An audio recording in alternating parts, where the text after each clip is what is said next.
Hi everybody, welcome to Aphinya Yoga, and I am Aphinya.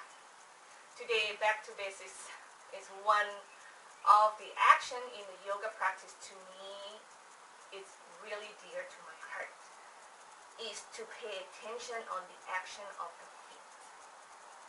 I really emphasize these actions in my class, and I even more emphasize this action in my own practice, because when I feel the strength of how the muscles, which is when you look at it like your wrist and your feet, the joints are so small, and we have to stack other bones on top of them.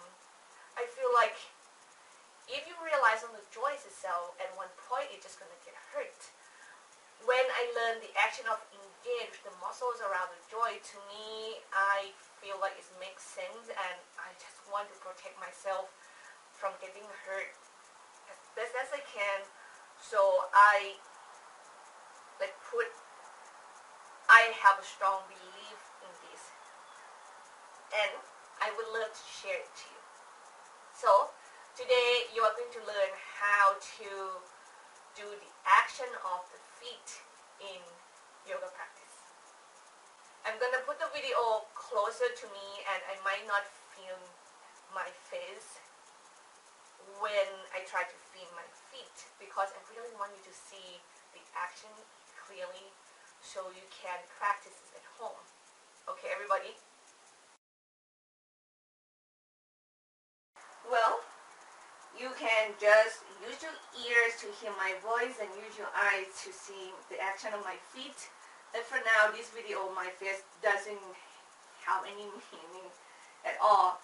In order to make your yoga practice more effective and will save yourself from getting hurt, what's important is the feet.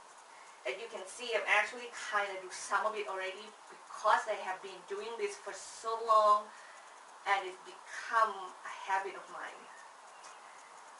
If you're not engaged your feet at all, this is how my feet look like. Okay. And I might stand even like feet open up and my thigh pushing forward. Well, this is really bad posture for any one of us who have a lower back problem.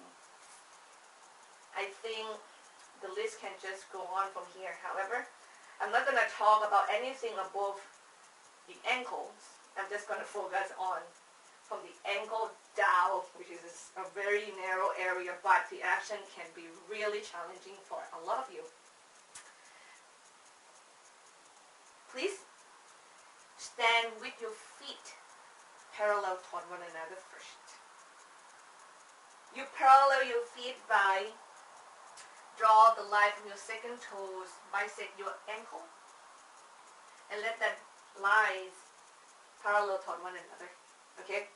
The reason that you don't want to use your big toes, because right in here, some of our toes is go in and go out, and that will make the lines on the inside is different, and that's the reason why you don't want to use that.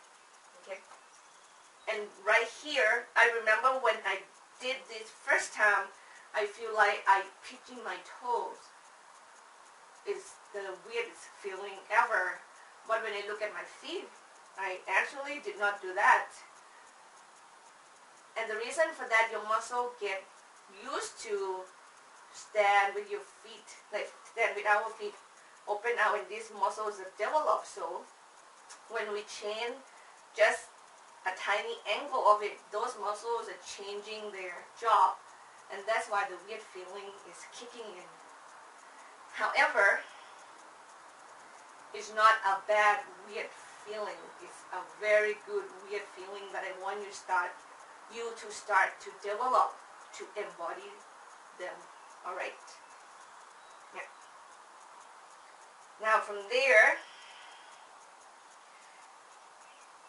please lift your toes up and spread them apart.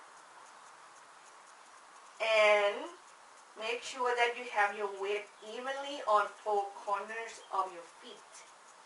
Where are they? The mouth of your big toe, the mouth out of your little toes, both feet. The inner heels and the outer heels. Okay? Those are the placement that should be pressing or stamping or nailed down to the floor. Should not be your toes. Okay? Feet parallel.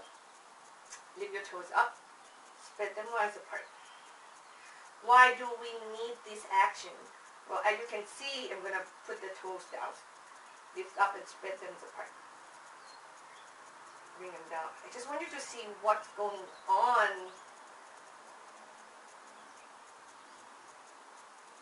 in my feet. Like what's going on with my ankles. What's going on with the action of the muscles. Right. When I spread my toes, right in this area, you can see that my ankles look so much stronger. My feet look so much stronger. However, my leg muscles are actually feel so much stronger, and they feel strong in such a way that you can feel that the muscles is like hugging toward the bone, and that's what we wanted. And that is one thing.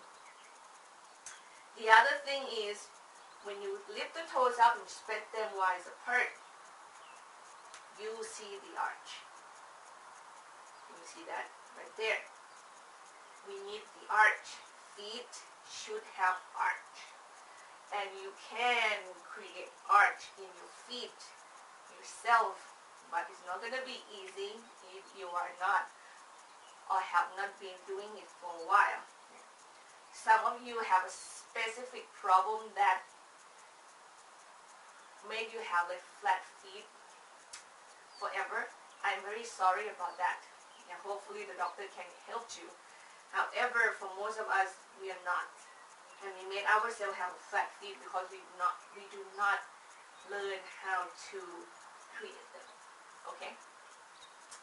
For us who have a high arch already, my teacher told me that there are difference between having arches that's passive and like have the arch with an active muscle engagement. Which when you have an active engagement of the muscles, you actually will feel less painful and you will feel more supported. I will share that with you for any of us who have a high arches already. I would love to hear back from you. What do you have to say about that? But for me, I don't have a high arches problem, so I don't know what does it feel like.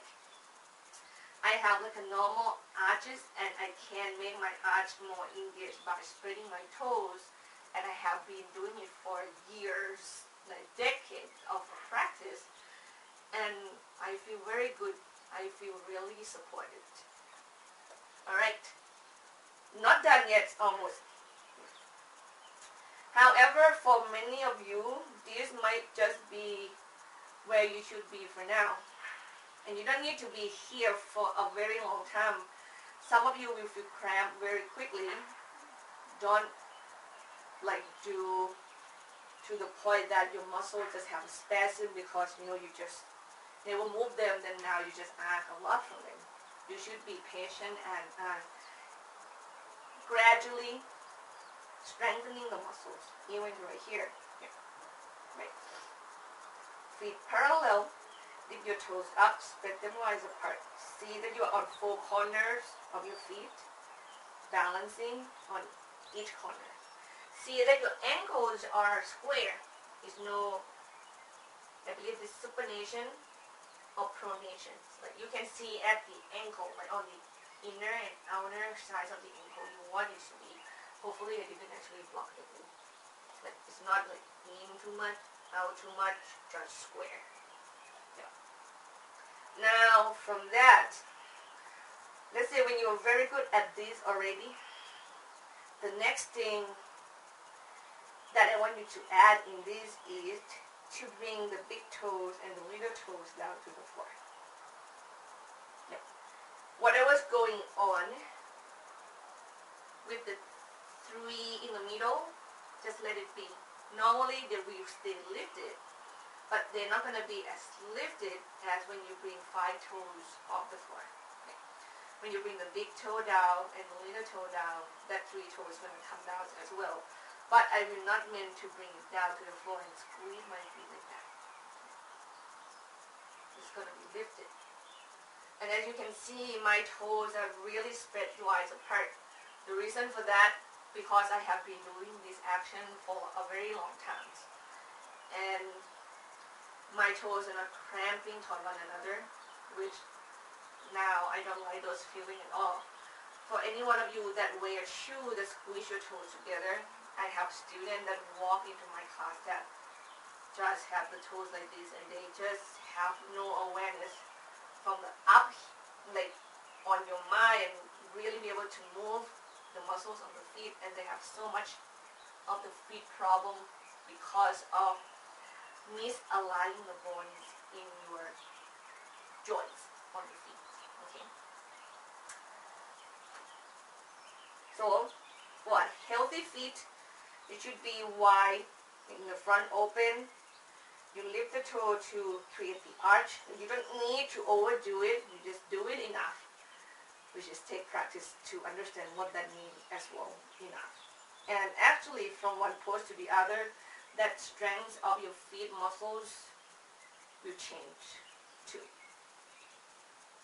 How do you like that? Like, it's so much to think about.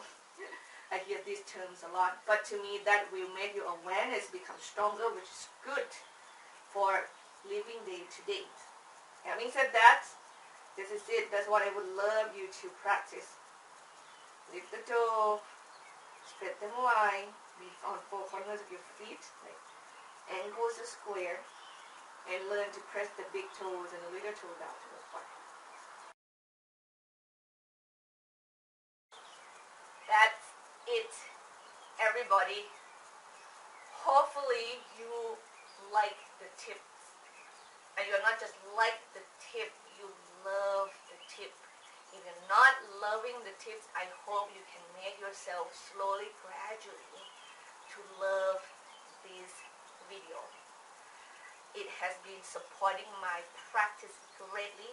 This one and the video that I emphasize the hands, they are so powerful, they are so meaningful, and I love when my teacher said this. When your foundation is not proper built, I feel like I'm gonna cry. I don't know why. I know why. It's actually, in a way, is a metaphor, for life. When we try to look great or be great and appear good, but our foundation is actually never aligned properly, it's weak, it's broken, and we don't know who we are at one point, we will suffer. We will suffer because we just try to be great in the idea of others. To me, hands and feet, when they connect to the ground, when they are powerful, when you really feel the energy and the strength and the health of the foundation is also transferring to that energetically.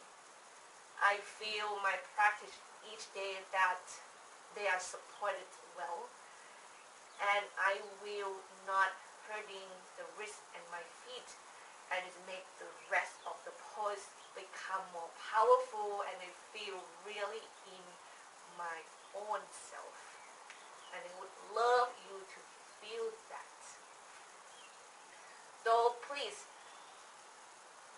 watch this video, watch the video about hands alignments. I will link that in the bottom here, or in that mark on the left corners of the video, so you can really take your time, watch it again and again, and embody them fully.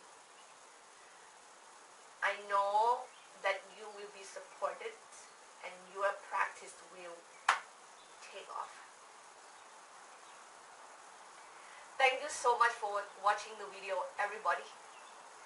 If you're not yet subscribed with Aphinya Yoga, let me welcome you, and hopefully I will see you again and you will learn more tips to enhance and support your practice. And I would love you to also share this video for anyone who wants to practice yoga and do it well and do it effectively. See you in the next video, everybody. Namaste.